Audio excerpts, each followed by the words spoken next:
Hey guys, tonight we're peeling back the marble curtain of one of the most romanticized civilizations in history, ancient Greece.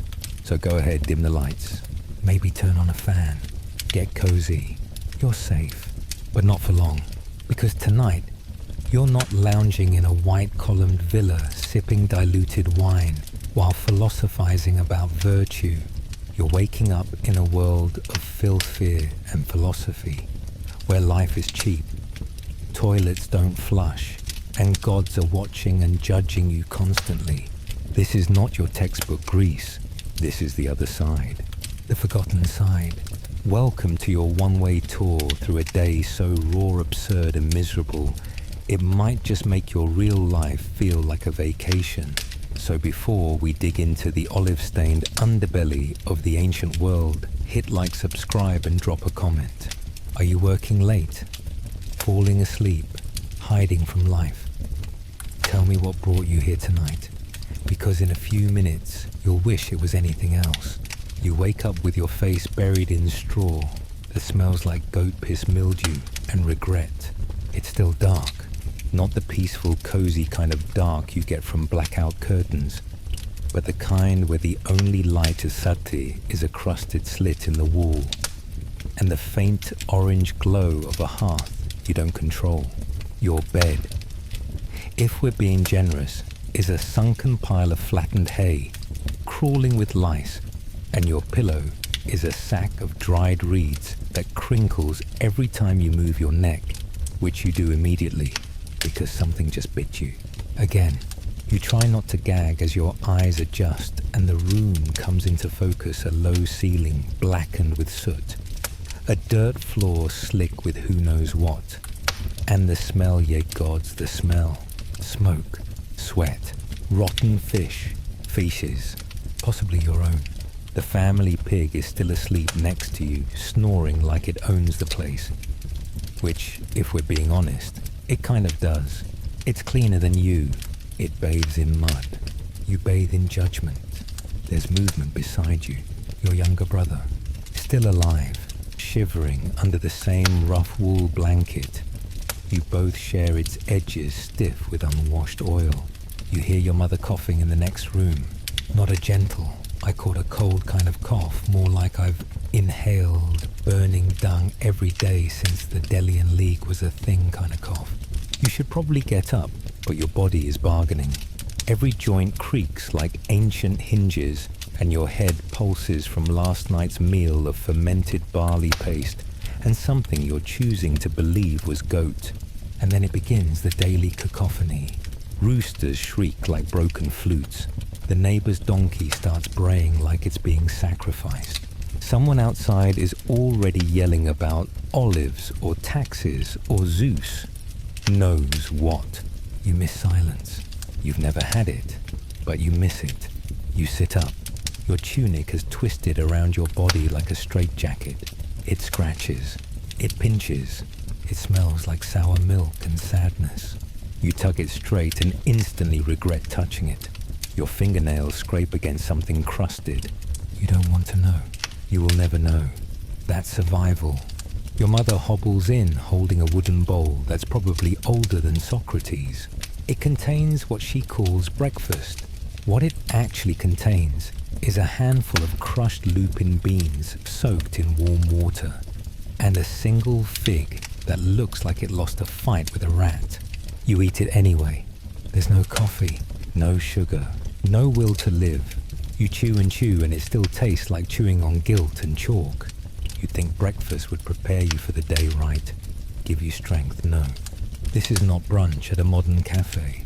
This is punishment, a reminder that the gods are cruel food, is a game of chance, and digestion is optional. You step outside into the morning light, which is less golden rays of Apollo and more harsh interrogation by Helios himself. The sky is already bright, which means you've slept late.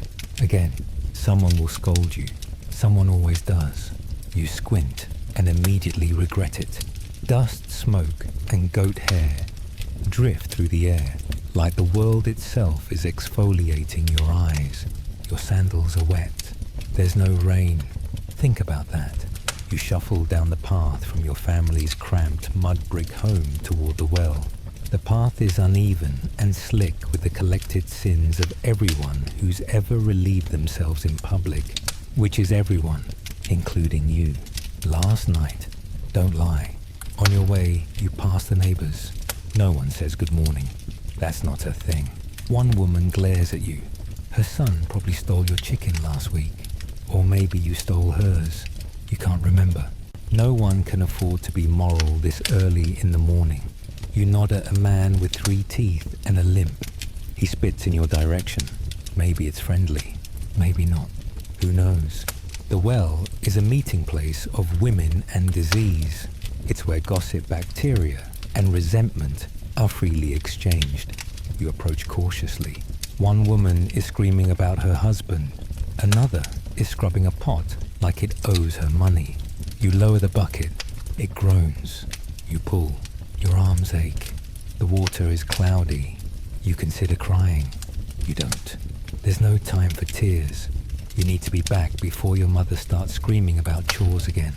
And just when you think the worst part of your day is over, just when you start to believe you might survive this, your older cousin runs up and slaps the bowl of beans from your hand. Time to start your real job, he sneers. What job doesn't matter, he decides. And you don't argue, because in ancient Greece, everything you do is labor, and every moment you rest, that's theft. From the gods, from your family, from time itself, you sigh. And you thought waking up was hard. Just wait for what's next. You follow your cousin across the uneven dirt path past scattered sheep droppings and an old woman yelling at a dog like it's a cheating husband. Your feet slipping in your damp sandals with every step, the straps gnawing at your ankles like guilt.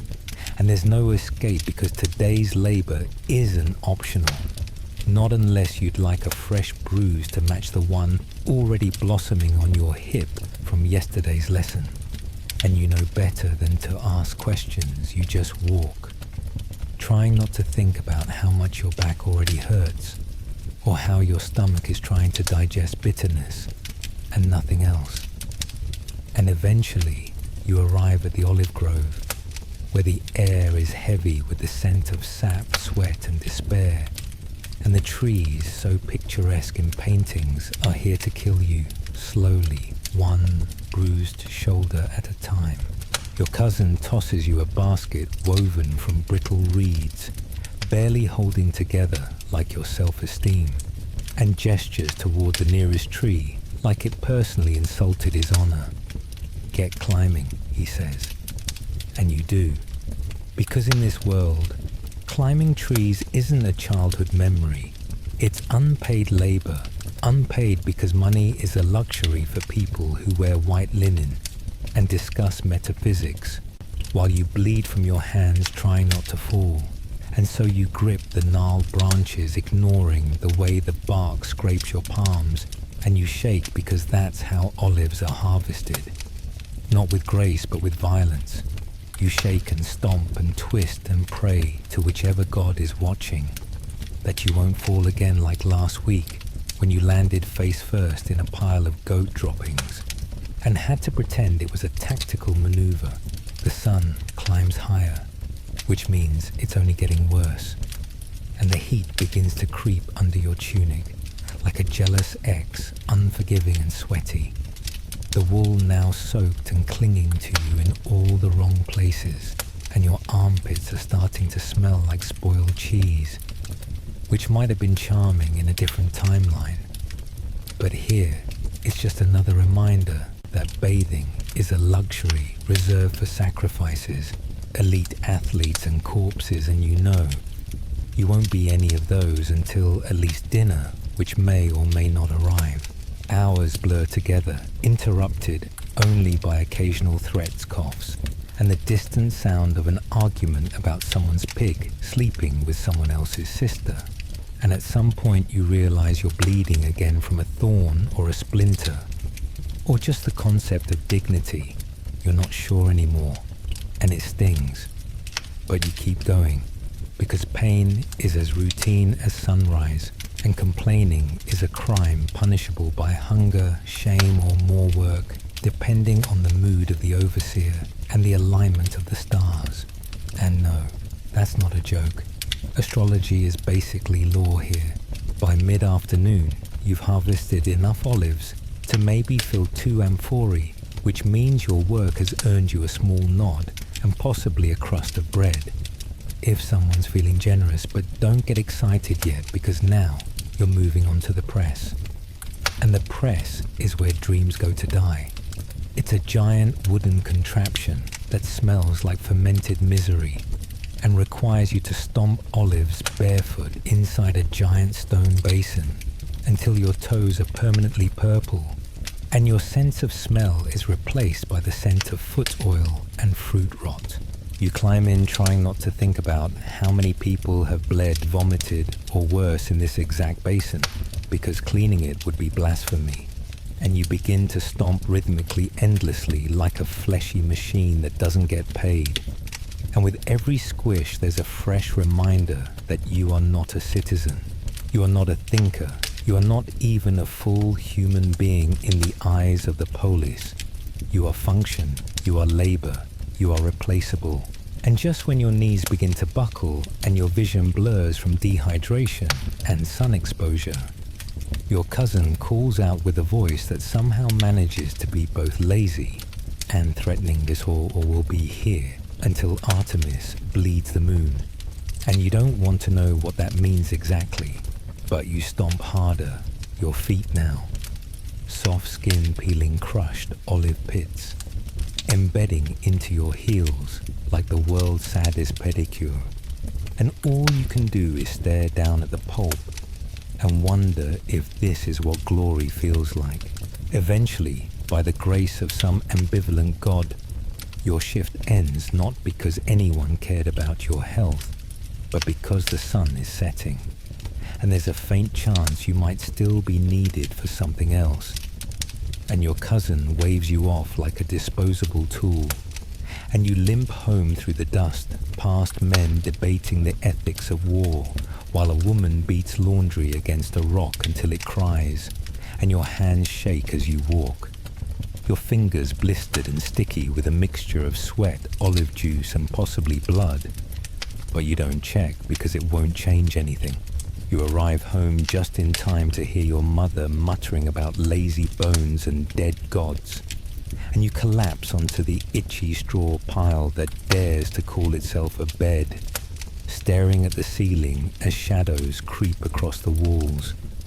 And you let out a soft, hollow laugh, because today you harvested olives for 8 hours, got bitten by an unidentified bug, were insulted by 4 different people, and may have caught tetanus from a wooden press. And that was still considered a normal day. But don't get comfortable not yet, because if you thought labor was bad, wait until you meet the law. Stay tuned. It gets worse. Your feet throb like they're trying to escape your body. Every toe is a separate pulsing crime scene, and the olive press has left you with what feels like permanent prune skin.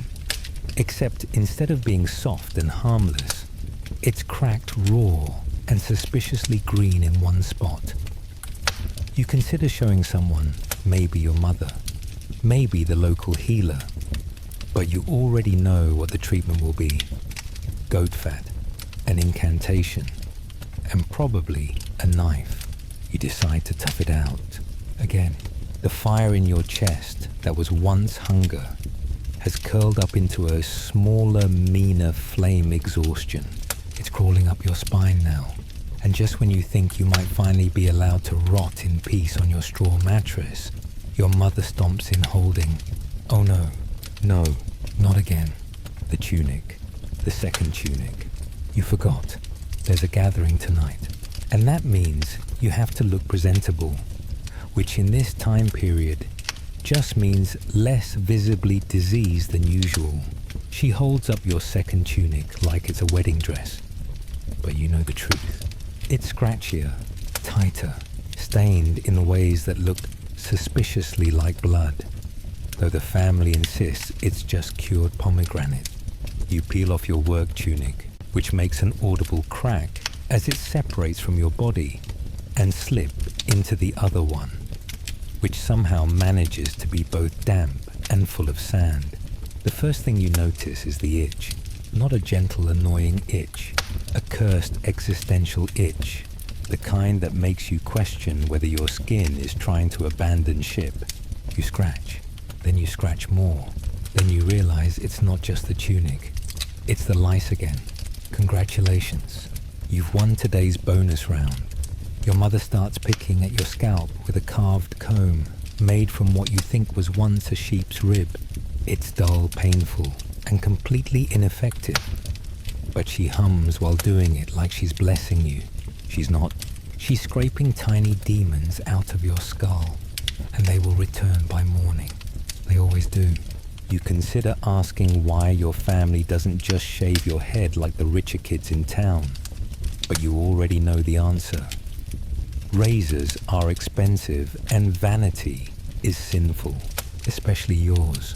Then come the herbs, always with the herbs. Dried fennel garlic and something she calls divine thyme that mostly smells like bad breath and burned grass.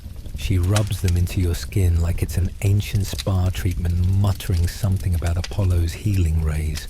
You resist the urge to scream, not because it's painful, but because it's pointless. Pain is just a roommate now. Outside, you hear someone yelling about a dislocated shoulder. A man limps by, clutching his thigh. A child is picking their nose while bleeding from one ear. All normal, all untreated. This is not a land of miracles. It's a land of symptoms. And sometimes, if you're really lucky, leeches. Speaking of which, your aunt shows up with a jar. You don't even flinch anymore. Of course she has leeches. It's Tuesday. She insists they're for your hot blood and places 2 on your ankle, like she's offering you a gift. You watch them latch on with the same resigned detachment of a cow watching its own milking. The leeches pulse. Your will to live retreats. You glance around the room and spot your brother poking his own boil with a twig. It's infected. It smells like regret. He smiles at you like he's achieved something. You smile back weakly. You might die tomorrow, but at least you're not alone in your suffering. Then your uncle coughs. That cough, the wet, thick, echoing sound of lungs staging a rebellion. Everyone pauses. It's not the first time he's made that noise. But tonight, it seems deeper, more final. You glance at your mother. She doesn't look up. She just continues mixing a poultice in a cracked bowl, whispering something about hyssop and hope. You know what happens next. If he dies, he'll be burned. Not for honor, for hygiene. Maybe the smoke will even drive the lice away. Briefly, you stare at the flickering oil lamp. The flame dances like it knows something you don't. You scratch again. The itching is worse. You think maybe you're being punished, or maybe you're just living through an era where bathing is seasonal and medical care is a combination of herbs, guesswork, and animal parts. You finally lie back down, careful not to put pressure on your bruised side. Your body is an interactive map of every mistake today has made. Your fingers twitch from repetitive labor. Your knees ache from standing. Your mind is still stuck back in the press counting olives. And somewhere deep down you realize you haven't smiled in weeks. Except that one time your cousin fell into a latrine. That was special. As the night creeps in and your stomach begins to twist again, because dinner was a myth, you close your eyes and pretend for a moment you live in a different version of Greece, one with warm baths, clean tunics, and something called a doctor. But then you hear your uncle cough again, and a leech fall off your leg, and your mother muttering a prayer that sounds more like a threat. You don't sleep, you surrender. And that was just hygiene. Ready to see how society treats you tomorrow. Spoiler, it's not great. You wake up for the second time today, not because the gods are merciful, but because someone is shouting your name from outside like you owe them money. You probably do. Everyone does. You sit up and immediately regret it. Your back cracks like an amphora under a chariot wheel. Your hip is stiff. Your feet are still soft, pulpy memories of who they used to be. There is, as usual, a thin smear of something on your arm that might be pig drool or night sweat. You don't check. You stagger outside just in time to catch your neighbor's son, 8 years old, smug as a minor god, informing you that you've been summoned. Summoned, like a servant, by the local magistrate. You try to process what you could possibly have done wrong. You don't own land. You don't vote. You barely count as a person. But here you are running through dusty alleys in a sweat-stained tunic, while free citizens gossip over their morning wine. And there they are, those citizens lounging in the shade of a colonnade that looks like it was designed specifically for loitering and judgment. One of them sees you, a man with teeth like broken pottery, and the self-assurance of someone who's never harvested anything in his life. He raises a cup and smirks. "Still not a citizen, I see," he says, laughing, like he invented democracy. You consider replying with a witty insult, but wit is reserved for poets, and your current brain power is being used to prevent fainting. You reach the magistrate's building, which is less a palace and more a square room that smells like old olives and paperwork. The floor is sticky. There are scrolls stacked like the worst game of Jenga. The magistrate himself doesn't look up. He just waves a hand. "You're behind on your tax," he says. "What tax? You don't have anything. Not even a chair." You try to explain this. He interrupts with a yawn. "Everyone pays, even the poor. That's it. That's the system. No trial. No empathy.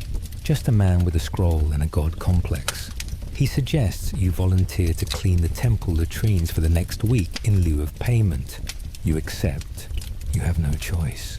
Free will is for people with goats. You return home dazed, only to find your sister weeping into a basket of laundry. Someone accused her of blasphemy. You ask what she did. She says she tripped while carrying an offering and the bread fell onto the temple steps upside down. That's it. That's the crime.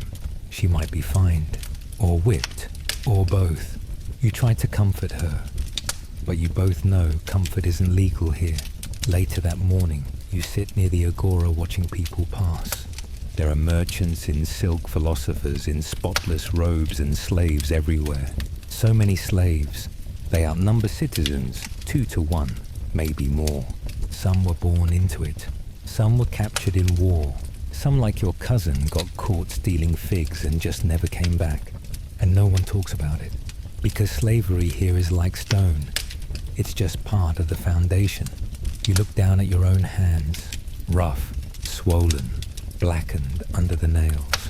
You're not officially a slave. But try telling that to your body. Across the square, a young woman is dragged by her husband. She stumbles. He slaps her. No one reacts. That's not abuse. That's order. Women, you see, don't exist in the public sense. They exist in kitchens, in childbirth, in shadows. Your mother has never even stepped inside the assembly. She jokes that she wouldn't want to, that it's full of flatulence and bad metaphors. You laugh along, but you wonder if she ever wished for something more than lice and disappointment. You hear someone shout again. This time, it's a herald announcing a new public punishment. Someone stole from a priest's offering tray. The thief will be flogged. Publicly. You glance at your brother. He's pale. You both know he's been hungry. You silently beg him not to be stupid. And just as the heat of noon begins to sink into your skull like a slow burning curse, you're told to deliver a message for your uncle. Across town, uphill, through crowds, on foot. You don't even ask what it's for. You nod, because refusal would be considered insolence, and insolence gets you punished. You limp away muttering something that sounds like a prayer but is really just a wheeze. As you walk, you pass temples so clean they sparkle, and shrines with more food than you've seen all week. Offerings to gods who never respond. Statues that get more baths than children. You stare at a carved marble face, Athena probably. She looks cold. You whisper, "Why are you always watching but never helping?" She doesn't blink. At the top of the hill, you deliver the scroll. You aren't thanked. The man takes it with a grunt and goes back to lecturing a group of boys about honor glory and how men must dominate nature. One of the boys picks his nose and sneezes into his cloak. History in action. You start the walk home. The sun is crueler now. Your skin burns through the holes in your tunic. Your brain aches from squinting. You think about how in theory this civilization is the birthplace of democracy, and maybe it is, but not for you. You are not a man of leisure. You are a footnote, a blister, a beast in sandals, and you haven't even eaten today. But you will, soon. Kind of, just wait until you see what counts as dinner around here. You arrive home just as the shadows begin to stretch like lazy tyrants across the dusty threshold of your hovel. Your mouth is dry. Your head aches. Your legs feel like they've been sculpted out of fatigue and spite. You sit down on the uneven floor with the hopeful optimism of a dog waiting for a dropped scrap. And just as you think, maybe today will bring an edible miracle. Your mother walks in with a wooden bowl. It is not a miracle. It is a warning. Dinner, if you can call it that, is a pottage. A viscous stew of boiled lentils, half a leek crushed barley, and sadness. Floating in the murky, brown depths is something chewy. Maybe a mushroom, maybe snail. You don't ask. Questions are for people who can afford choice. You scoop up a handful with stale bread, so tough it could double as construction material, and shove it into your mouth, chewing like your life depends on it, because it does. Your father, who's already halfway through his share, pauses to spit out what he claims is a pebble. Your sister argues that it's probably a tooth. Neither of them is wrong. You all keep eating. The water jug is passed around. It's lukewarm, slightly gritty, and tastes faintly of goat. Not from a goat of a goat. Still, it's liquid. You don't complain. Hydration is a form of resistance. Suddenly, your brother gasps. He's found something crunchy. Everyone freezes. There's a collective hope it might be a nut, a bean. Even a shard of bone would be thrilling. But no, it's a beetle, legs and all. Your mother shrugs. Protein, she says. Your brother eats it. You pretend you're not jealous. As the bowl empties, your stomach sends out mixed signals. Technically full, emotionally devastated. You lean back and try not to think about the variety of illnesses currently simmering in your intestines. At least, if you die, someone might offer a few figs at your funeral. Dried ones, the cheap kind. Then come the leftovers such as they are. The heel of a honey loaf from last week, mold scraped off with a knife and rebranded as fermented. A strip of dried fish that smells like a lie. A handful of raw olives that taste like concentrated despair. You chew. You don't taste. You survive. Your uncle speaks up. Remember when we had meat? Everyone laughs. Not happily. Meat is for feast days, war victories, and animal sacrifices. Basically, not for you. Not unless a chicken miraculously drops dead into your lap. And even then it probably belongs to someone else. And stealing a chicken is a public offense punishable by yes again flogging. You glance over at your cousin, who's licking the inside of the pot like a starving cat. No shame. No judgment. You'd do the same if he weren't blocking it. Outside, someone's arguing over a fig tree. You hear the word cursed used twice. You don't know if it's about the fruit or the family. Maybe both. That's dinner conversation around here. Food curses, debt, and whether or not the gods are currently angry. The consensus is always yes. Your mother lights a small oil lamp. It sputters like it's offended to be used. The room is instantly filled with the scent of burning fat and regrets. You sit in the yellow light with your legs crossed, stomach gurgling, head spinning from salt and airlessness. And that's when the real horror begins: digestion. You clutch your belly. The lentils are staging an uprising. The barley is fermenting into vengeance. Someone burps. Someone else coughs. You breathe shallowly and pray to Dionysus that you don't become another tragic case of spontaneous intestinal misfortune. Suddenly, your sister drops the pot. It shatters. Everyone screams. Not because of the noise, but because that pot is the pot. The good one. The one you use for everything. Your mother gasps like a widow. Your father swears by Hades. Your sister starts crying. You feel actual fear. Without that pot, you can't boil water. You can't store grain. You can't pretend to have order. It's like losing your last shred of civilization. You all stare at the broken pieces. No one moves. The silence stretches like a god's frown. Eventually someone says, "We'll fix it." You all nod, but you all know that's a lie. You crawl to your corner of the room and curl into the pile of straw. Your stomach settles barely. The pottage has decided not to kill you tonight.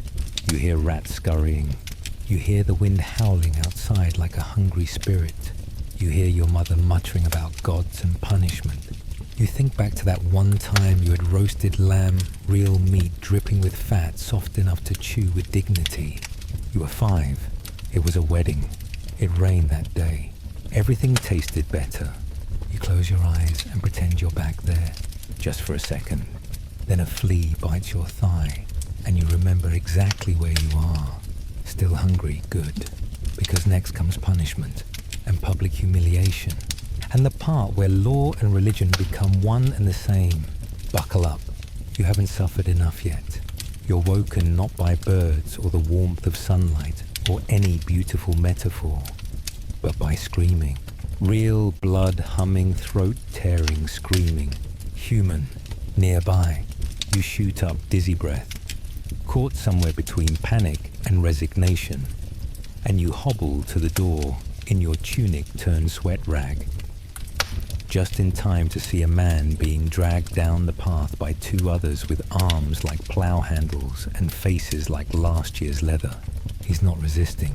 Not because he's guilty, because it doesn't matter. Resistance just makes the bruises come faster. The crowd trails behind him like flies on shame. Your neighbor's daughter whispers, they caught him stealing temple bread. Someone gasps, but no one is shocked. You watch in silence. This is breakfast now. They haul him to the town square. A flat, dusty patch of land surrounded by faded buildings, gossiping elders, and one extremely bored donkey. You're pushed forward by the wave of spectators until you're close enough to smell the man's fear. He's kneeling. His face is covered in dirt, snot, and maybe guilt. A priest raises his hands, mutters a phrase in rhythmic, holy cadence, and smears ash on the man's forehead. The message is clear. The gods are watching, and they're pissed. Then comes the real punishment. Not death. That would be too kind. No, they tie his arms to a wooden post, lift his tunic, and bring out the rod. A long polished stick, flexible, rehearsed. The first strike echoes. He doesn't scream right away. That comes after the 3rd or 4th. You stop counting at 7. You try to look away but can't. Nobody can. Justice here is entertainment, and fear is the glue that holds society together. The magistrate announces something about civic order, about dishonoring the divine, about food theft being equivalent to hubris. You can't focus. You're too busy trying not to vomit from the smell of blood and sanctimony. When it's over, the man is left lying in the dirt. No one helps him. He'll be removed by family. If he has any, if they're not too ashamed, if he survives. You walk home slower this time, trying to process what just happened. But processing requires energy. Energy requires food. Food requires law not hating you. You have none of those. Later, you're sent to fetch water again. You pass a wall edged with graffiti. Someone scratched Athenian justice equal empty stomachs. It's barely visible, and you're sure someone will erase it soon. But you nod anyway. You feel it. At the well, the talk is electric. Someone claims the man was framed. Another says he was cursed by Hera. Someone else mentions he insulted a priest once years ago, and this was fate catching up. You fill your jug while pretending not to listen. You wonder how many invisible crimes you're committing just by existing. Back at home, your mother lights incense to ward off bad luck. She chants something under her breath, like a woman on the verge of collapsing into religion and superstition in equal measure. Your aunt joins her. They sprinkle salt across the doorway. Your brother tries to sneak a lick of it. He's caught and slapped. Not hard. Just enough to remind him where he stands in the divine order, near the bottom, slightly above rodents. That night, your father decides it's time for wisdom, which really just means he drinks half a jug of sour wine and tells you things no child should hear before sleep. He talks about the time he watched a friend get executed for mocking a tax collector. He tells you about the neighbor who vanished after questioning a temple donations. He tells you that in this world, law is whatever the loudest man says it is. You nod along even though your stomach is twisting again, and your scalp still itches, and your legs are trembling from walking too far with too little purpose. You ask him if it's always been like this. He pauses, then laughs. No, he says, it used to be worse. As he stumbles into the straw heap, you call a bed. You stare up at the roof. Through the cracked beams you see stars so clean, so distant, so indifferent. Somewhere up there the gods are said to watch, judge, smite, forgive, but never intervene. You wonder what would happen if you broke a rule. Just one. Would a god appear? Would lightning strike? Would your name be remembered? Or would you just end up like the man in the square face down, in dustspine, a monument to order? You don't sleep. You pretend to, because pretending is safer than dreaming, safer than asking questions, safer than living loudly. And now, dear listener, you've eaten, obeyed, bled, and watched justice get served like overcooked barley. Ready for the next layer of torment? Good. Because tomorrow you meet the gods up close. Spoiler, they're just as angry as you feared. You wake up feeling cursed. Not metaphorically, not poetically. Literally cursed. Something creaked in your dreams. Something ancient, wet, and probably divine. And now your skin itches in new places. Your mouth tastes like metal, and your first thought isn't what's for breakfast, but what did I do to offend Apollo? It could have been anything. Speaking out of turn, skipping a libation, stepping on a frog. The gods aren't exactly known for consistency. You get up slowly, not reverently, just cautiously. The air is thick, not with warmth or love, but with the smoke of burning incense and the overwhelming smell of guilt. Someone's already praying outside, loudly. You peek out and see your neighbor pouring wine onto the ground, while muttering apologies to Athena Demeter and possibly her dead husband.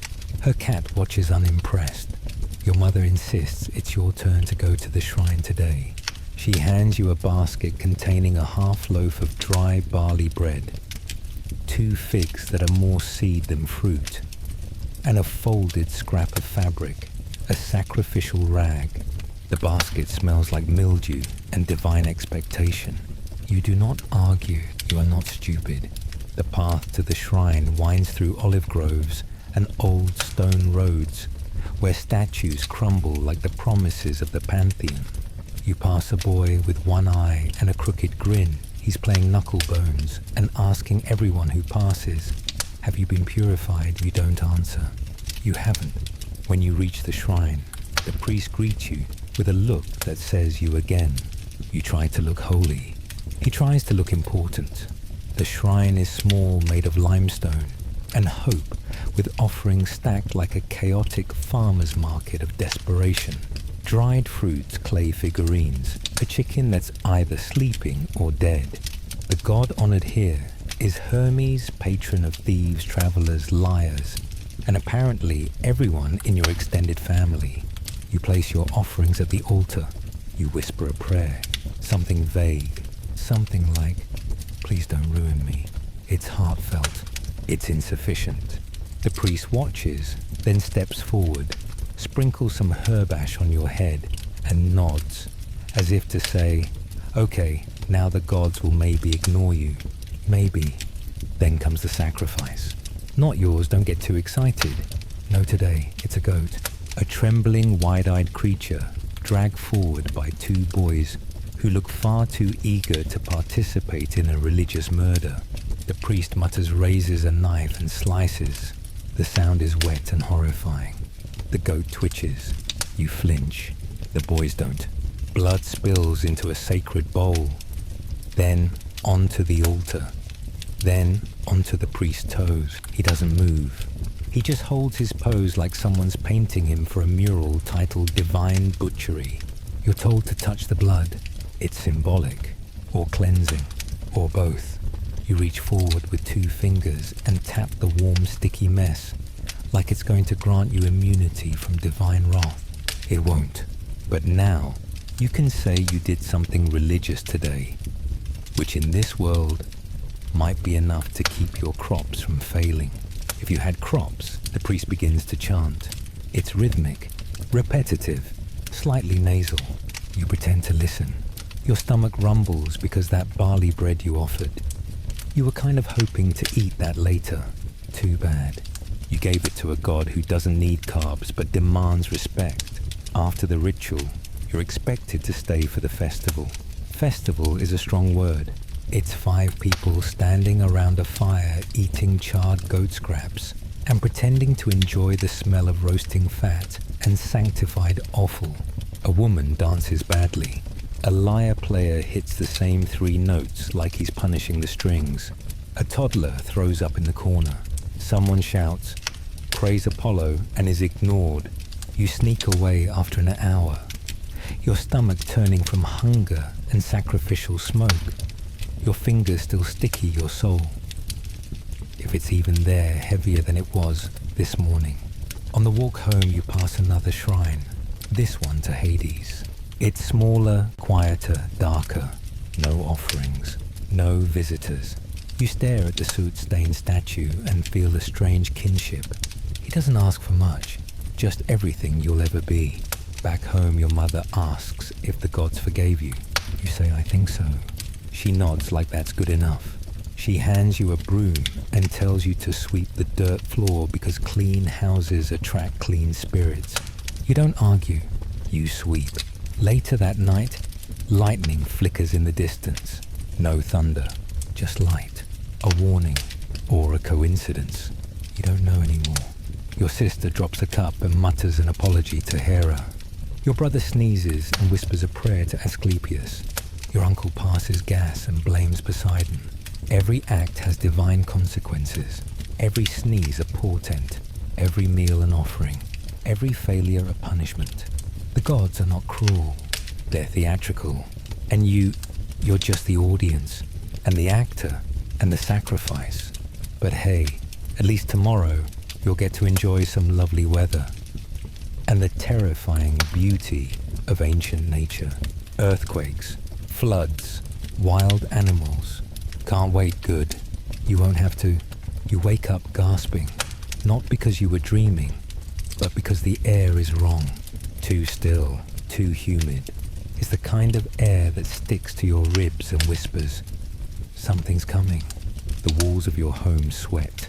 The straw in your bedding feels soggy, and outside not a single bird is making noise. Which in this world where animals are the original weather app means one thing today is going to be very bad. You step outside and are immediately punched by the heat. It's not normal heat. It's ancient Greek heat, the kind that bakes goats alive and turns your lungs into clay ovens. You're sweating before you've taken 5 steps. You're sweating in places you didn't know you had.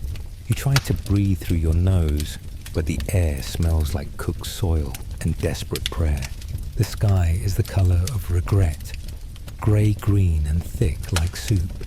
You glance around and see your neighbors all doing the same thing, pretending it's normal. That's how you know it's not. The dogs have vanished.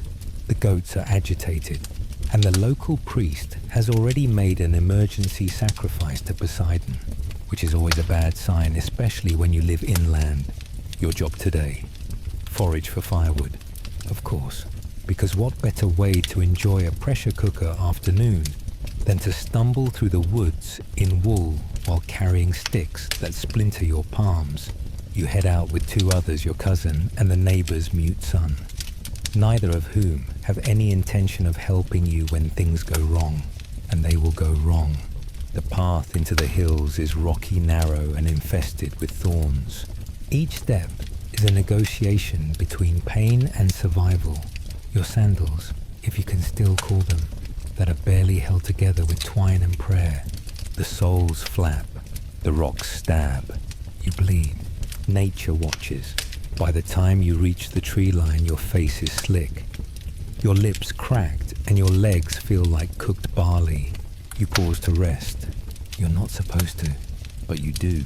That's when you hear it, the soft rumble, not thunder, deeper, like the earth grumbling in its sleep. The others hear it too. You freeze.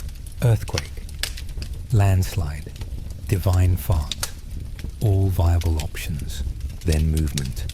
In the distance, trees swaying not with wind, but with force. Something large. You remember the tales, wild boars the size of bulls, bears that steal babies, snakes sent by Apollo himself. You clutch a stick, like it might matter, and try to look intimidating. You fail. Your cousin shouts, "Run!" which is not reassuring. You bolt through the brush, branches clawing your skin, sandals flapping, lungs screaming. The forest becomes a blur of green and brown and pain. You don't look back, you just run. Eventually, you collapse in a clearing, hands on your knees spitting sweat and bile. Whatever it was, it's not chasing you, or it's just waiting. You pick up a fallen branch. Technically, that counts as firewood. You collect more, slowly, one eye always on the shadows. On the way back, you find the mute boy sitting under a tree holding his arm. It's twisted, badly. No words, just wide, wet eyes. You look at your cousin. He shrugs. Can't carry him. Of course not. That would be merciful. You sigh, tear a strip from your already ruined tunic and splint the arm as best you can. You're not a healer. You're not even literate, but you do it anyway. You make it back to the village just as the storm breaks. And by storm, you don't mean gentle rain. You mean sky vengeance. Thunder so loud it cracks your teeth. Lightning that turns night into judgment. Water pours from the heavens in sheets. Everything floods. The streets become rivers of filth. Roofs leak. Children scream. Chickens drown. It's biblical. And this is before the Bible. You huddle under what used to be your roof now, more of a suggestion. Your family lights an oil lamp. It sputters and dies. You sit in darkness soaked to the bone, holding firewood that will never burn, and try to remember what it feels like to be dry. Your uncle says, this is the gods testing your humility. Your brother says, it's because you forgot to burn the barley properly last week. Your mother just keeps whispering to Hera like she's negotiating terms. The storm doesn't end. It just slows, turns into drizzle. Mud creeps into your bed. Something bites your ankle. You close your eyes and pretend you're somewhere else. A dry room, a warm meal, a civilization that fears climate change instead of just climate. And then you hear it. Someone in the distance cursing Zeus, loudly, bravely, stupidly. The next bolt of lightning strikes not long after. Welcome to the Greek environment. Beautiful, unpredictable, and always ready to kill you. Still want to explore the ancient countryside. Just wait until you see what's for breakfast. Again, you wake up coughing, not delicately, not romantically, violently. The kind of cough that feels like your lungs are trying to declare independence from your body. You sit up and immediately regret it. Everything smells like wet goat and mildew, and your back is glued to the floor by some combination of sweat, straw, and thyme. Your stomach growls like a temple lion. Breakfast, if you can call it that. You shuffle over to the kitchen corner, which is just a shelf, a pot, and a damp rag, and find your mother already mashing beans into what you assume will be porridge, though in reality is more of a beige regret paste. She scoops a ladleful into a bowl made from half a gourd and hands it to you without ceremony. It's warm. That's the only nice thing you can say about it. You take a bite. It's gritty, like someone flavored it with sand. There's something chewy in it, which you pretend is lentil skin, but might just be fingernail. You chew, you swallow, you survive, barely. You ask about olives. Your mother laughs like you've told the world's dumbest joke. We traded the last ones for soap, she says. You haven't seen the soap. You haven't smelled the soap. But you nod like that makes sense. You look around. The food stores are running low. The bread's gone hard. The grain's gone grey. The fish, if you can find any, is dried into salty strips of despair. There's a single onion hanging from the ceiling, but no one's brave enough to touch it. It's become symbolic now. The holy onion. Water. You dip your cup into the family jug and take a sip. It tastes like yesterday's rain filtered through 6 layers of dust and disappointment. You find a small hair in it. You drink it anyway. Your brother is eating his breakfast off a flat stone. He's crouched like a raccoon, guarding it with his elbows. You try to ask for a bite and he hisses at you. You understand. Food here is not a shared experience. It's a battlefield. By mid-morning, the village square smells like 3-day-old fish and burned barley. A man is trying to sell soup from a clay pot he stirs with what looks like a shoehorn. You pass. Barely. Another vendor offers figs 3 for a copper coin. You don't have a copper coin. You barely have dignity. You move on. The communal meal bell rings around noon. You weren't invited, but you go anyway, hoping there's leftover mush. There isn't. There is a child licking the bottom of a pot, while a priest blesses what's left of a chicken carcass. You bow your head out of habit, and try to look holy enough to be handed a bone. You are not. Later, your uncle suggests you help him forage for wild herbs. You follow him up the hillside with a woven basket and an empty stomach. Along the way, he points out edible plants, most of which resemble weeds that would be illegal in modern cities. You collect handfuls of sour leaves, a few bitter berries, and what might be edible roots. He tells you to sniff it first. You do. It smells like dirt. That's probably good. Back home, you mash the greens into a kind of salad. It's not bad. It's just not food. It's survival. You chew, slowly, and try not to think about all the things you could be eating if you lived in the modern world. Toast, eggs, a smoothie, a life with meaning. For dinner, your mother tries something special. She boils the remaining barley in a cracked pot with a handful of crushed snails and something she claims is cheese. The smell could strip paint, but you eat it because that's the rule here. If it doesn't kill you immediately, it's dinner. That night, your cousin confesses he once ate a candle because he thought it was goat fat. He says it was better than the stew. You believe him. As the lamp flickers, your belly bloated with moss and mollusks. You start to wonder if you've angered Demeter herself. If this is punishment for some long-forgotten farming sin, or maybe this is just how things are. Food isn't pleasure, it's penance. You lie down and dream of honey. Real honey. Thick, golden, impossible to find. Unless you know someone who owns a beehive and doesn't hate you. You wake up licking your fingers, but they taste like dirt. Of course, sleep now. Tomorrow is the fear segment. That's right. Violence, punishment, pain and power. The real cultural experience.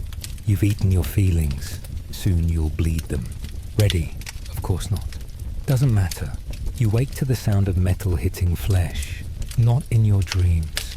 Outside. You blink. You sit up. You listen. There it is again. Thwack. Gasp. Scream. It's not war. Not yet. This is morning punishment, the casual kind. You shuffle to the edge of the doorway and peek out just as a boy your age is being dragged across the plaza by two men in tunics that say authority in the language of bruises and bad decisions. The boy is barefoot, bleeding, and still shouting that he didn't do it. What it is doesn't matter. The crowd is already murmuring, faces lit with the ancient glow of judgment and self-preservation. You stay quiet. You know better. Public punishment is a community activity. Everyone watches. Everyone nods. Everyone learns. This morning, the boy gets 10 lashes and a night in the pest shed. You've never been in the pest shed, but you've heard it's exactly what it sounds like. Dark, damp, and crawling with rats that treat you like a buffet. He'll scream all night.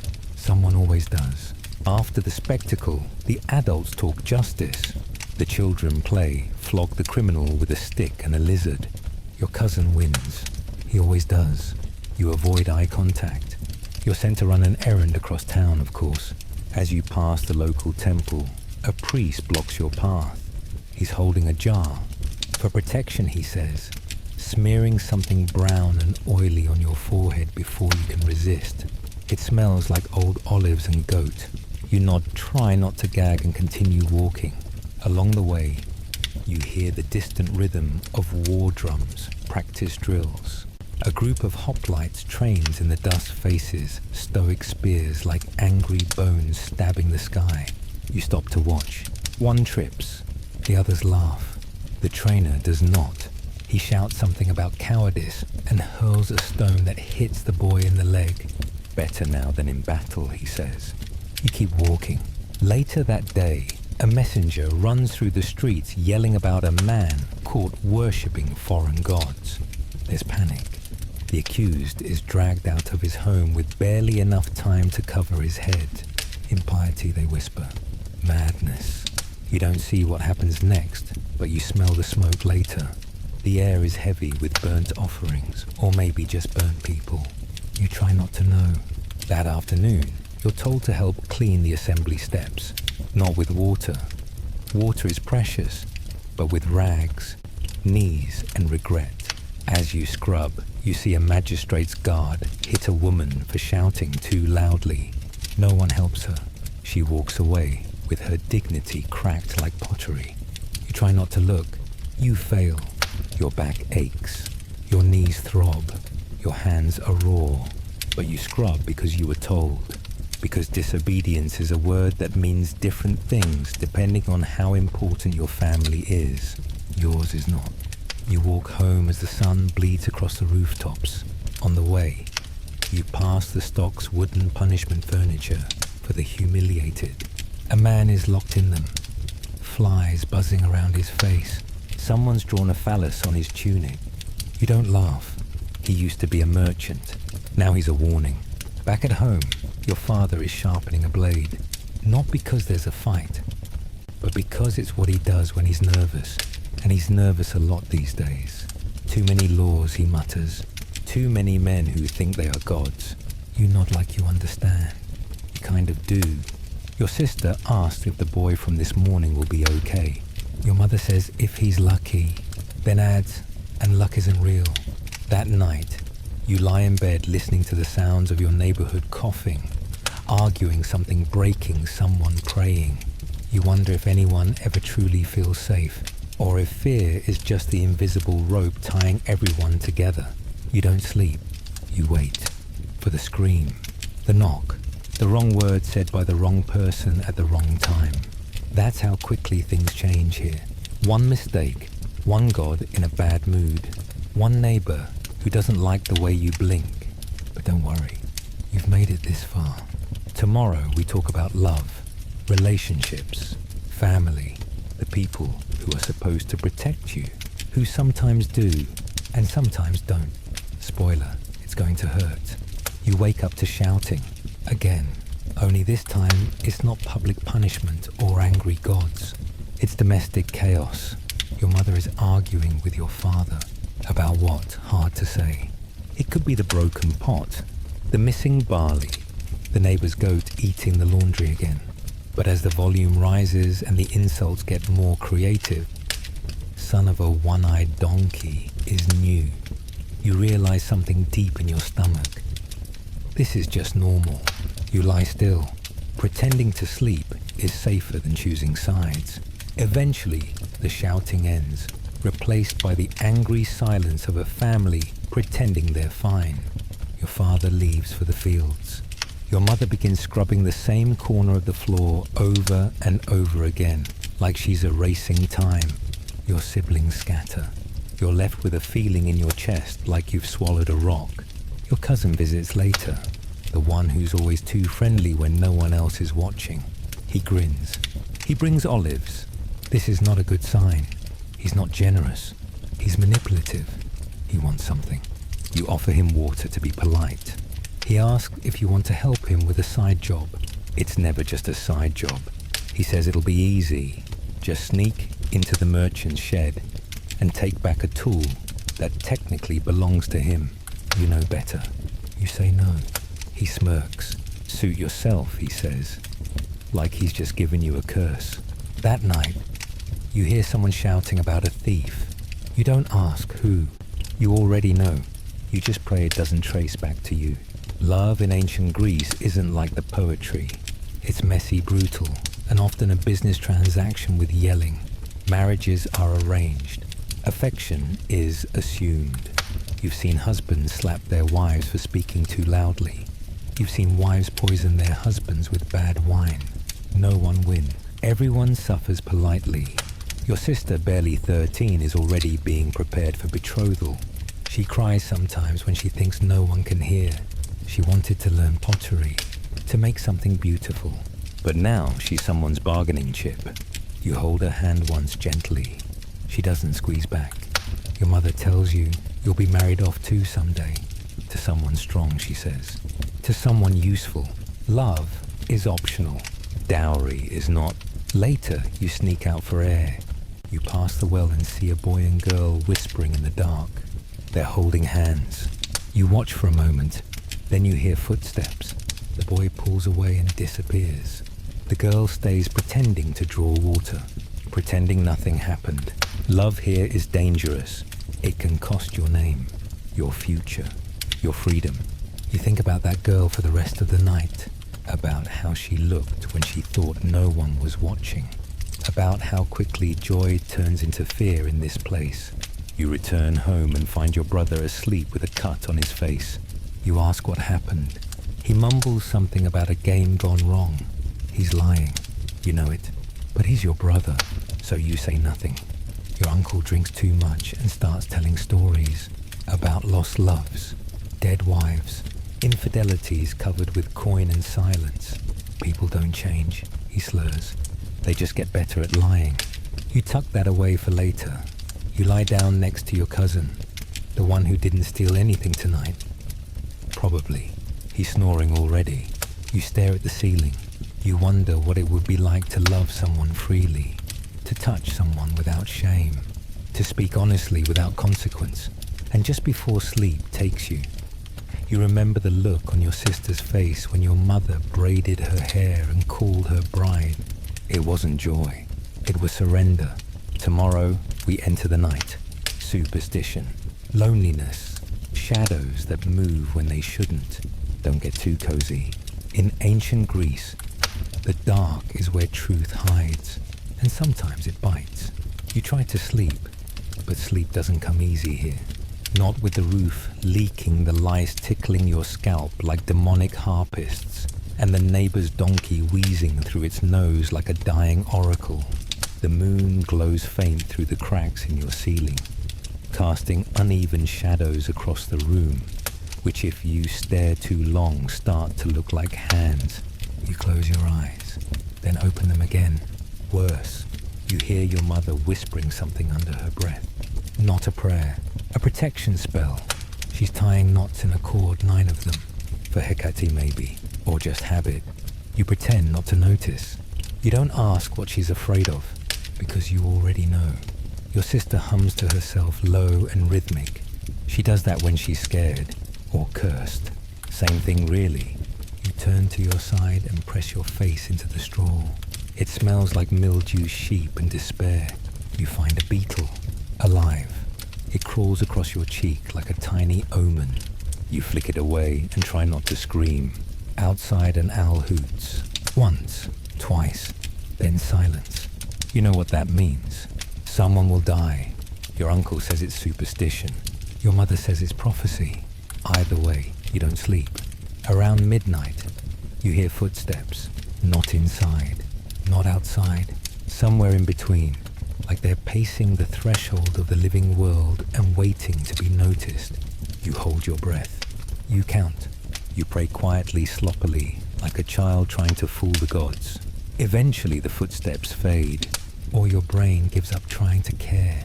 Then come the dreams, strange ones, thick with fog and faceless people asking you questions in a language you know but forgot. You see temples sinking into the sea. You see your cousin bleeding into a wine cup. You see yourself older, colder, still hungry. You wake up drenched in sweat. Or is it rain? The roof leaks again. You roll over. Someone's snoring. Someone else is coughing. Your sister is still humming. Your mother's cord is gone. Probably tied to the door, just in case. Because nighttime is when the boundaries thin. The gods don't rest. The dead don't sleep. And you lie there trying to remember if you offended a spirit this week. You probably did. Everyone does. Just by being alive. You think about all the things that can go wrong before sunrise. Fire, flood, disease, demons, slander, rats, a bad dream that turns real. A god who decides your name sounds funny today. You think about death, not in a big way, just in a curious sleepy. Would it be quieter kind of way? Eventually, your body stops resisting. Your brain fogs over. You drift into something like rest. Not peace, not safety, just temporary unconsciousness. And somewhere in the distance you hear that owl again. 1 hoot, 2, good night, because tomorrow is the end. Death, legacy, memory, meaning. Let's see if any of that still matters when your life has been reduced to a pile of lice lentils and unspoken regrets. See you at sunrise. If the gods allow it. You wake up differently this time. There's no rooster, no shouting, just a silence that clings to your skin. Heavy, still, your limbs are slow to obey. Your stomach is quiet, but not because it's satisfied, because it's surrendered. Your breath feels thin, like someone else is breathing for you and doing a terrible job. You sit up and realize something's wrong. Not in the big dramatic temple on fire kind of way. In the small ways that mean everything's about to change. The straw is damp, but not from rain. Your pillow has blood on it. Yours, probably from the crack in your lip that refuses to heal. You run your tongue over it. It tastes like rust and inevitability. No one is moving yet. The room is unusually quiet. Your brother's not snoring. Your cousin is gone. Your mother is in the corner. Hands clasped, eyes shut, whispering to someone who isn't there. You don't ask who. You stand wobbling slightly and step outside. The air is thick with heat and rot. Not the good kind of rot, if that exists. The bad kind. The kind that means something nearby is dead or dying. You follow your nose and your dread to the next house over. A woman sits in the doorway holding her child. The child isn't moving. You don't stay. You've seen this before. It starts like this. One child, then another. Then the water smells different. Then people stop speaking names out loud like that alone will summon death's attention. Then the fires burn long into the night, and the priests start blaming the wind. You hurry home and find your uncle pacing. His eyes are wild. He's muttering about birds dropping dead from the sky. About someone seeing smoke rise from the oracle's cave. About omens. Too many omens. Your mother tells him to hush. He doesn't. By midday, the village is buzzing. Not with activity, but tension. Something is happening. Everyone feels it. The elders gather. They mutter about sacrifice. Something big, they say. Something worthy. A goat, a bull, a girl. You hope it's not a girl. You've seen enough stories end that way. Food tastes like chalk. Water smells like metal. You sip anyway. Later that afternoon, a messenger arrives from the city. He brings news. The sickness has returned. A plague. Again. No one knows how it starts or stops. Just that it moves like wind and chooses like a god. Your mother begins boiling everything. Water, rags, her own hair if she could. Your sister prays until her voice breaks. Your cousin returns with a wild look in his eyes and a story about a man coughing blood into the agora fountain. You don't ask for details. There's nothing to be done. By nightfall, the town feels like a funeral waiting to happen. People burn incense, offer figs to Apollo, wrap their doorposts in ivy. A man paints his threshold red. Another buries his dog. No one explains why. You don't ask. You lie in bed wondering if you'll make it through the night, if your name will ever be carved into stone, if your whole existence will vanish like a breath in wind. You remember the gods, the sacrifices, the pain, the laughter, the way your sister looked when she danced in the rain that one time. You wonder if any of it mattered. You cough. It doesn't feel like much, just a tickle, but your mother hears it. She looks at you. She doesn't blink. She just nods slowly and begins to cry. You close your eyes, not because you're tired, but because there's nothing else to do. And you wonder, was it all just survival, or did you live? Tomorrow, maybe we'll find out. Or maybe there's no tomorrow left. But if there is, we'll see what's beyond breath. Sleep tight, little ancient soul. You wake again, if you can call it waking. Your eyes open, your limbs move, but you are no longer inside your body. You are beside it, beneath it, weighed down by your own fever. Everything smells like smoke and sour cloth. Your mouth is dry, too dry to speak. You try anyway. All that comes out is a wheeze. Your mother wipes your forehead with a strip of damp wool. She stopped pretending.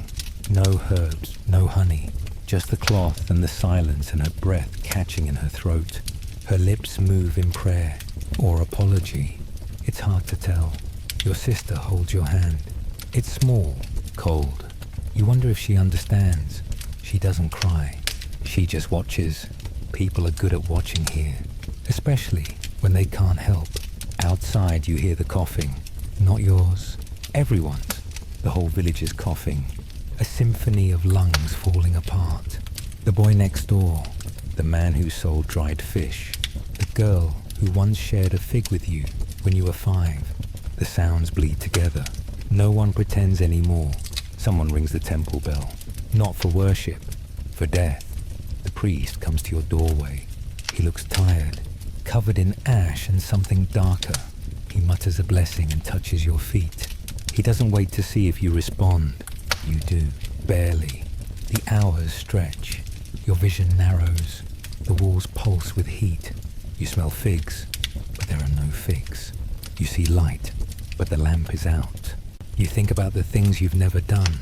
Never kissed anyone. Never seen the sea. Never stood in the assembly. Never tasted real honey. Never been called wise, or free, or enough. You think about the gods. You ask if they'll remember you. Probably not. You didn't do anything legendary. You didn't slay, or build, or write. You just lived and suffered like everyone else. You wonder if that's enough. Your cousin comes in. He tries to smile. He tells you a story about someone vomiting on the magistrate's sandals. You try to laugh. You can't, but you want to. Your mother lays beside you now, her hand on your chest. She hums something old. Something her mother sang during a winter when people starved. You barely hear it. You begin to slip. You see your childhood chasing goats, hiding under the olive press, stealing a date from a basket and lying about it. You see the stars over the agora. You hear your brother snoring. You feel the heat of the press under your bare feet. You remember how the sea breeze felt the one time you got close to the coast. It comes slowly, like a shadow stretching across the floor. Not cruel, Not merciful, just final. You take one last breath. It tastes like ash and figs and something almost sweet. And then, nothing. But not really nothing. Because here's the truth. They never carved into marble. You were here. You suffered. You endured. And in a world built on gods and stone and men shouting in robes, you mattered. Not because history said so, but because you lived it. And that is enough. But wait, don't leave yet. We still have a legacy to build. In our final chapter, we look back at all of it, from the sweat to the stars. And maybe, just maybe, we'll figure out what it meant. Stay. One more breath. Your body is gone now. That sack of bone and salt and sweat, that vessel of infection and exhaustion is being prepared. Not embalmed, not honored, just wrapped in coarse linen. Your name may or may not be spoken. Maybe your mother lights a fire. Maybe she lets the wild dogs take care of the remains. That's not up to you anymore. The body stays. You float above it all now. Not high, not holy, just separate. Your village looks different from here. Smaller, sadder. You see the crooked roofs, the broken amphorae, the families kneeling before altars that never answered. You see children coughing, fathers pacing, priests pretending. You see life continuing barely. You were just one among many. A hungry, itchy, hopeful fragment of a civilization that invented logic and then forgot to apply it to the way people lived.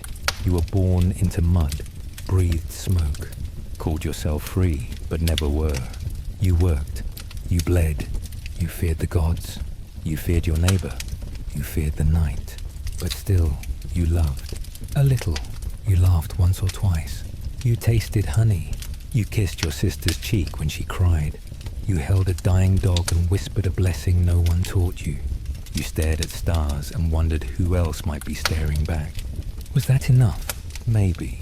Because in the end the marble crumbles, the scrolls burn, the statues fall, the wars are forgotten.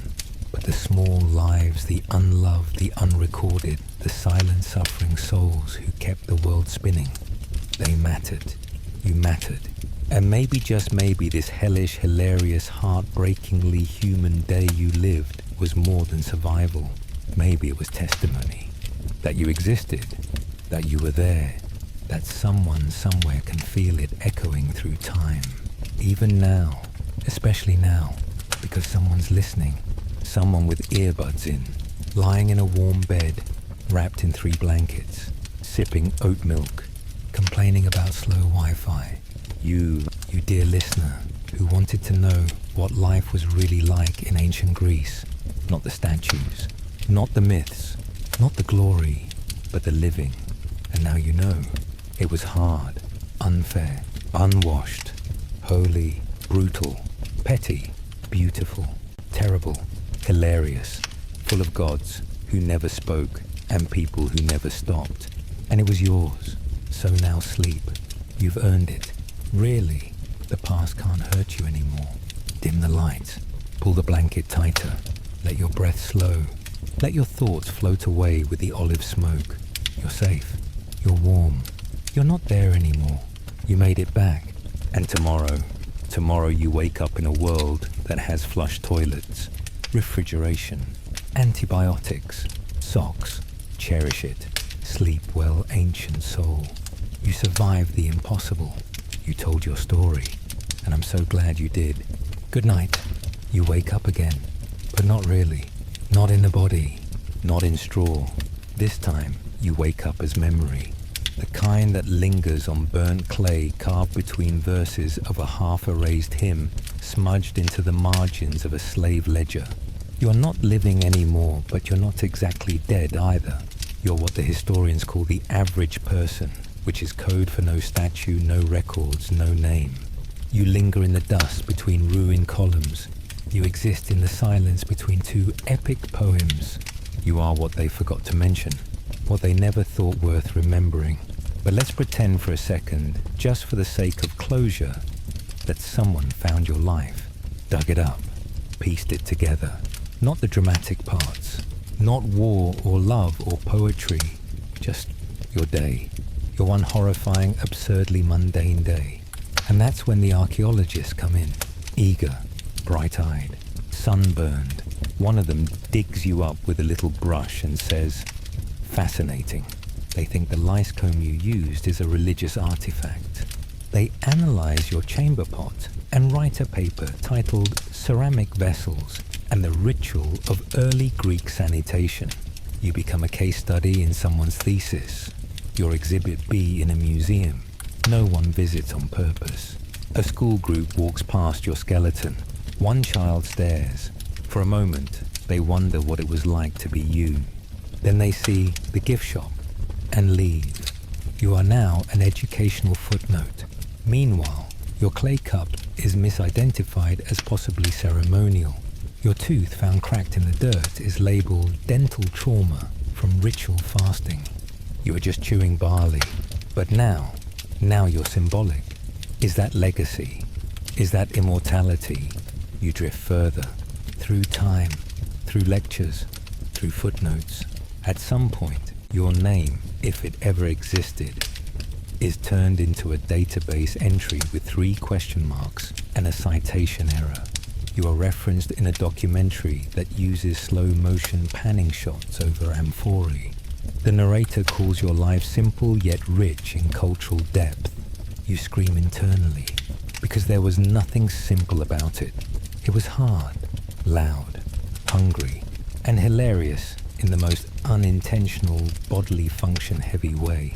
You weren't an anonymous figure in the classical world. You were you, and for one day at least, you were the main character. But that's the thing, isn't it? Civilizations rise and fall. Marble cracks, scrolls burn, but suffering leaves an echo.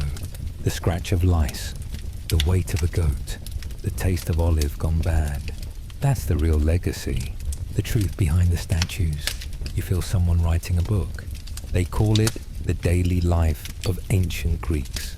They talk about garments, diets, religious rituals. They forget the part where you bled into your sandal, where you cried in a corner and blamed yourself for the weather, but someone else, someone weird, someone stubborn, someone like you sits down one night and whispers into a microphone, "Hey guys, dim the lights, maybe turn on a fan, get cozy." And then they tell the real story, your story.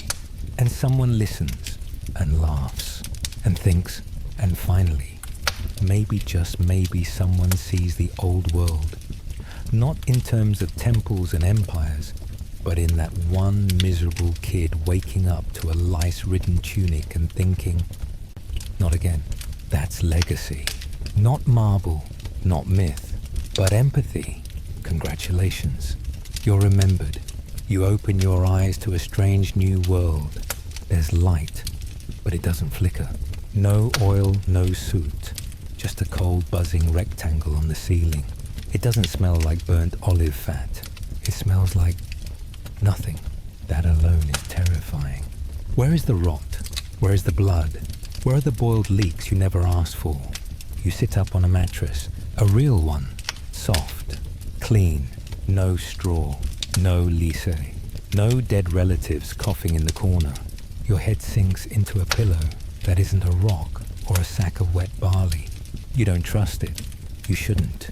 It's probably cursed. Then your eyes adjust to your surroundings. Walls, painted, smooth, no soot, no sacred scratches. A box sits on a table blinking at you. You crawl toward it. The light changes. A person is inside, speaking to you. No, not to you, at you. They say something like, "In today's episode of Ancient Wellness," you scream, quietly. What kind of oracle is this? You stumble into the next room. You find a porcelain bowl filled with water, but the water disappears when you push a lever. You panic. You press it again. It returns, vanishes. You run. In the next room, there's a window made of glass. Real glass. It's so clean you think you've died again.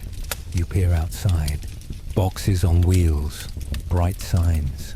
Trees planted in symmetrical, suspicious rows. People walking, fast. No togas. No livestock. No one offering figs to the sky. You find a glowing slab, cold thin and covered in symbols. You touch it.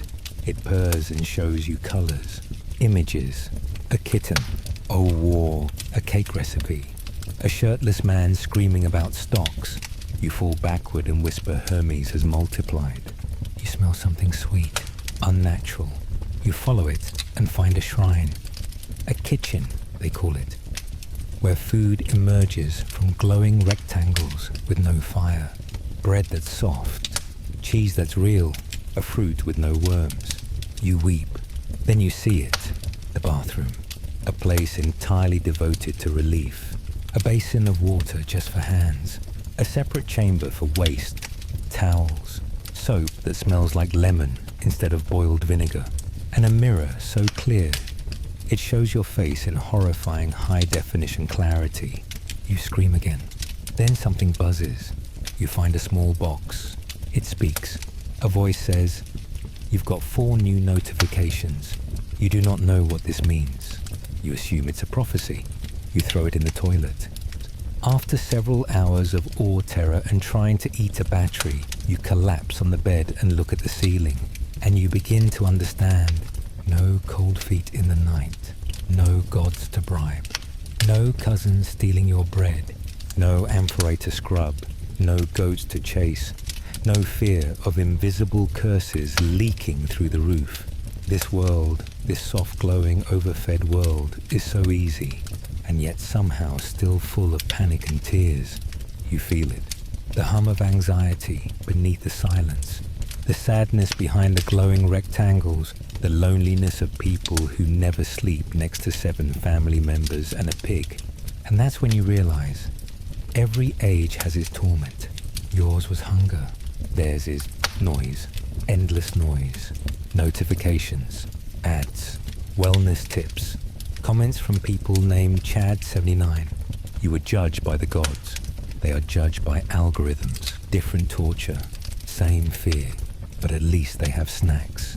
So you curl up now, understanding the truth. Ancient suffering was loud, filthy, and raw. Modern suffering is silent, clean, and glowing. And somehow, both are human. You lie there between centuries, between dimensions, between heartbeats. You've seen your world in ruins. You've seen the future in pixels. You've tasted boiled lentils and hot pockets. And somehow, you're still asking, why did I live like that? Why did I suffer so much? Why did my whole life smell like feet and failure? Here's the truth. No oracle ever gave you. There wasn't a point. Not one that fits neatly on a scroll or in a TED talk. You didn't build an empire. You didn't invent geometry. You didn't win a war or get your name etched into marble by a scribe with good penmanship and a forgiving editor. You just existed. You woke up. You scratched your scalp. You hauled water. You cried quietly into goat hair. You tried not to offend gods who hated you anyway. You made jokes in the olive press. You helped your brother with his boil. You didn't kill the cat when it peed on the grain again. You lived messily, mournfully, honestly. And that's enough, because every myth needs a backdrop. Every statue needs a crowd.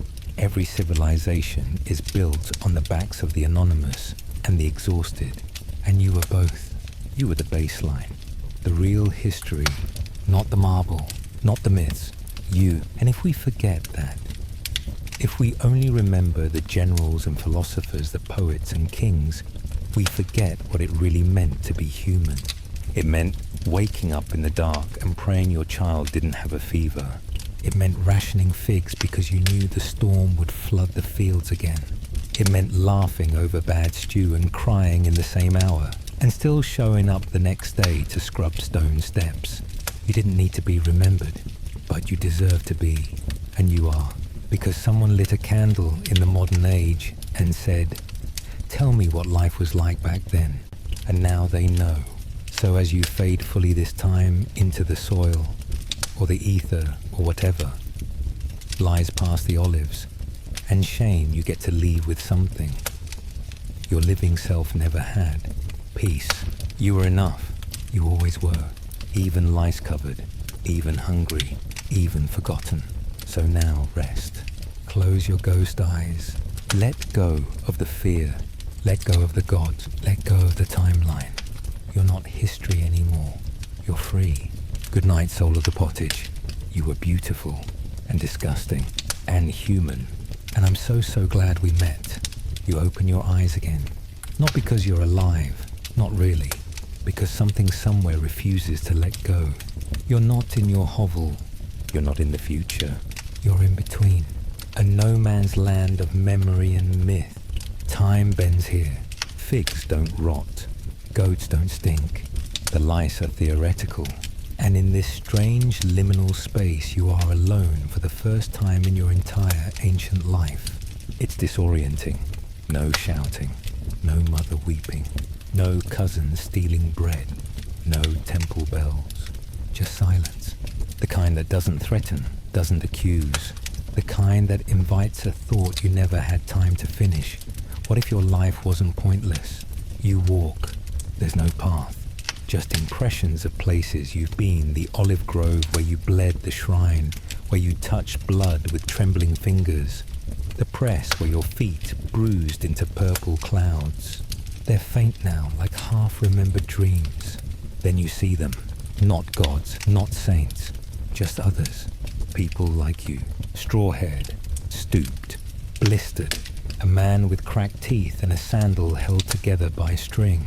A girl you once stole onions with. A boy who drowned in the river 5 years ago. They nod. Not with recognition. With solidarity.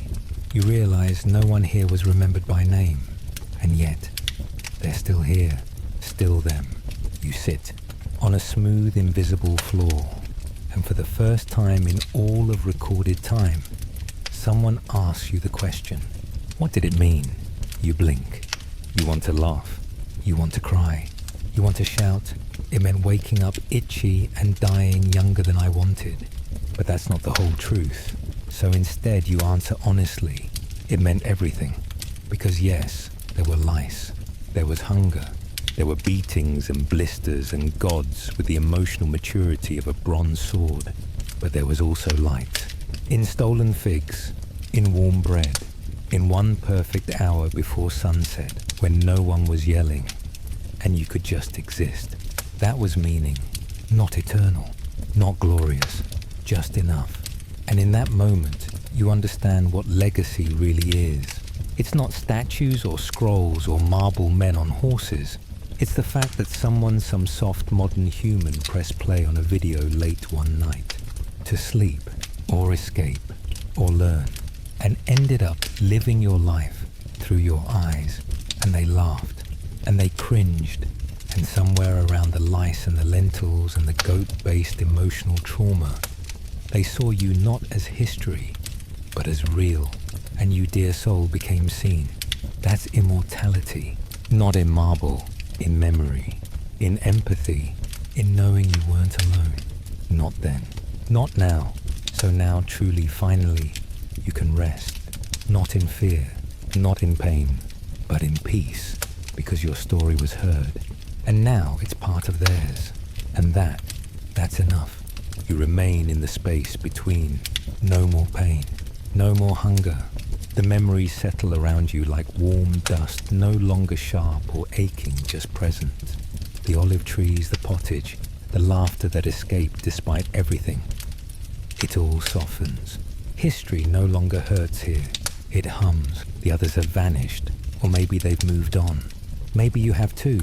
But not before one last thing. The world is changing behind you. You see flashes of centuries. New tongues. New gods. New ways of suffering. The temples fall stone by stone. Statues are buried, then dug up. Your village becomes a ruin. Then a site. Then a cautionary tale in the school book. Next to an out-of-focus photo of a vase you never once used.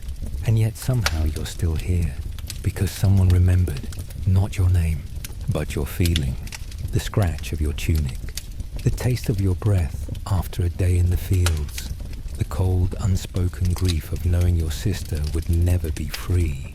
The rage, the guilt, the deep aching holy absurdity of it all. You see your story played again. Not in marble, but in pixels, in audio waves, in the pause before a laugh.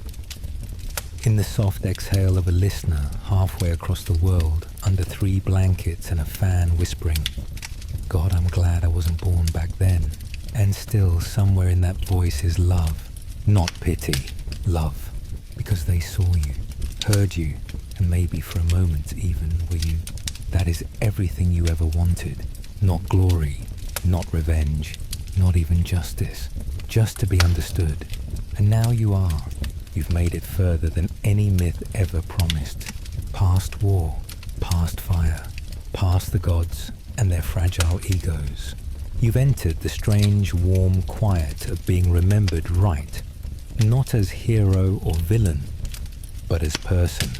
You look up one last time, not at a divine sky, not at a glowing screen, just up. And for once, it doesn't feel like someone's watching. It feels like someone's listening. Your breath slows, your thoughts dissolve, not in fear, in peace. This is not forgetting. This is freedom. You are weightless now. No tunic clings to you. No hunger gnaws. No dust stings your eyes.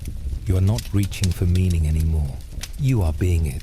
You drift gently through the last corners of time, not forgotten, not lingering held, by those who now know your truth, by voices that told your story, by someone somewhere who pressed play when they couldn't sleep and found instead of history you, a soul in the straw, a cracked bowl in hand, a blistered foot, a soft laugh after something absurd, a moment of silence stolen in a world too loud with pain. And that's all you ever were, and it's more than enough. So let's end as we began. Hey there, dim the lights. Maybe turn on a fan. Get cozy. You're safe now. You made it. You are no longer in ancient Greece. You're no longer gathering sticks or bracing for screams. You're here in this quiet place between absurdity and empathy, between exhaustion and understanding. You are not an exhibit, not a number, not a lost name in a crumbling census. You are you. And now someone knows you are real. Your story doesn't fade. It rests, like you will. So let go. Let the breath settle. Let the weight melt off your ghost shoulders. No more fear. No more striving. No more barley stew. Just quiet and peace. And the soft, eternal echo of your life whispered into the modern dark by a tired voice trying to help someone else fall asleep. Thank you for surviving, for being human, for making it to the end. Good night. Sleep well. Tomorrow the gods won't wake you, and the lice won't bite, and the barley won't burn, because tomorrow doesn't need you anymore. There's nothing left to prove now. No more roads to walk, no more bowls to scrub, no more offerings to burn for gods that never said thank you. And yet still you linger, just a moment longer, not out of fear, but out of love, because here, in this breathless in-between, something unexpected has happened. You've forgotten by name and nation have become known, not as a statue, not as a myth, but as a person, full of cracks and calluses and moments that meant nothing to history, yet everything to you. You didn't write philosophy, but you thought. You didn't lead armies, but you protected your sister when the others didn't. You didn't design temples, but you built a life out of clay and prayer and desperation. And now those moments, those tiny, blistered, beautiful scraps are stitched together inside someone else's mind. Someone who heard your story not as a lecture, but as a lullaby. Someone who now carries your memory like a quiet ember. You're not alone anymore. Not in the dust, not in the silence, not even in death.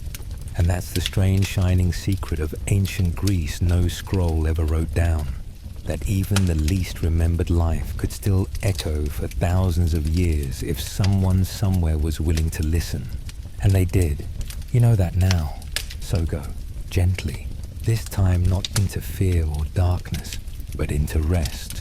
The kind you were denied every night on that lice-infested straw. The kind no God ever gave you. Sleep now, with no goat chewing in the corner, with no storm creeping in, with no priest muttering curses, just the sound of your name not spoken aloud but felt, held, by someone who stayed until the end, because they wanted to know you, and now they do, and now you can go, softly, eternally. You were seen, you were loved, you were here. Good night.